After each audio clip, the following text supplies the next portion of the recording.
Welcome to our PowerTrack presentation. Today we're going to take a brief moment and look at the PowerTrack SmartGrid entry on your PC. We've launched the SmartGrid program, and the first thing that we're going to do is go into grid entry. When we're entering information into the grid, this can be thought of as your daily report. First thing that we'll see is that we have no open grids, so we're going to select New. It's going to default to today. I can choose multiple jobs in this area. Let's go back to EC 1901, and I'm going to auto-populate my grid from my tag lists. This will bring in any of my crew assignments or maybe equipment that's been tagged to myself. So as my grid is auto-populating, I can scroll up and down to see my grid and all of the information. Here is in our header section is our job information. We also have some daily diary type information. This is all configurable by your system administrator. We're going to choose the start time for the job today. We're going to choose the weather. We'll be in Seattle. It was rainy, or actually San Francisco was rainy, and we're on the day shift. You'll notice that my crew has automatically popped in, an incredible time-saving feature. Also, it's brought in our first phase or cost code. If we wanted to add additional phases or cost code, we simply check the plus sign and then drop down to input the appropriate phase or cost code. If we need more than two, I can continue on, and the SmartGrid just continues to grow and grow and grow based on the needs of your input. So as we go through an input time for our users, I'm going to input 8 hours for Albert and maybe 8 hours for Alfred.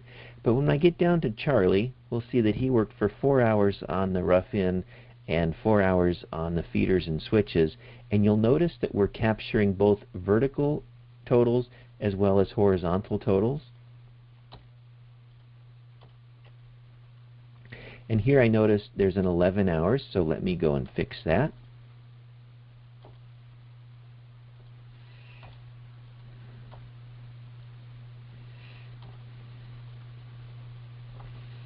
Alright, so very quick visual on my time in the total hours column. You'll notice I'm only putting in straight hours here. PowerTrack on the back end can take care of all of your overtime needs, or you can do overtime in your accounting system, or we could actually set 3 columns under each one of these activity codes for regular time, overtime, and double time.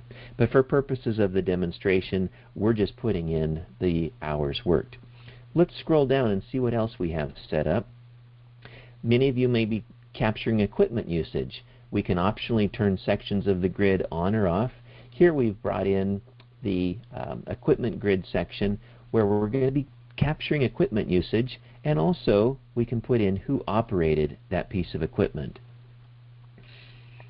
So we can put that Albert Park operated the cat dozer for 8 hours, and we've got a office trailer that we will, and notice that we have a list, a rather long list of employees here. If I only wanted to see my crew, I check this in enable tag lists, and now I'm only looking at my folks here. So let's grab Ted, and we'll put him on the office trailer. So very simple, straightforward way of inputting not only labor but also equipment. And we get into production. We can choose a phase. This is laid out just a little bit differently, and our unit of measure, and we can put in our quantities. At the bottom of the form, we can input our daily diary notes. Simple note, no slowdowns. We'll save that. We have a date timestamp. We can put in a number of other notes.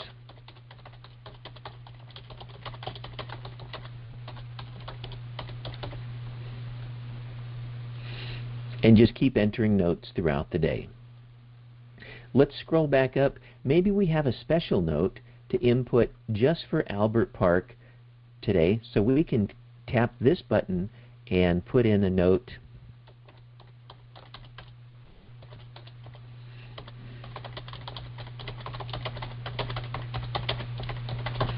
Albert was the first one at work today. We'll save that note, and now we can see that we have a special note on this line for Albert for today. So we can capture notes on the overall job, and we can also capture notes on each individual line.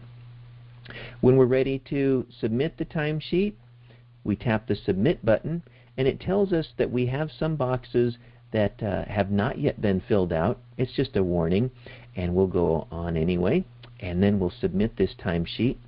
Now once we hit the Submit button, it's going to lock this timesheet. So I can no longer click and enter, because now we've sent these records off to the PowerTrack system, and they can now be gone through the approval and review process.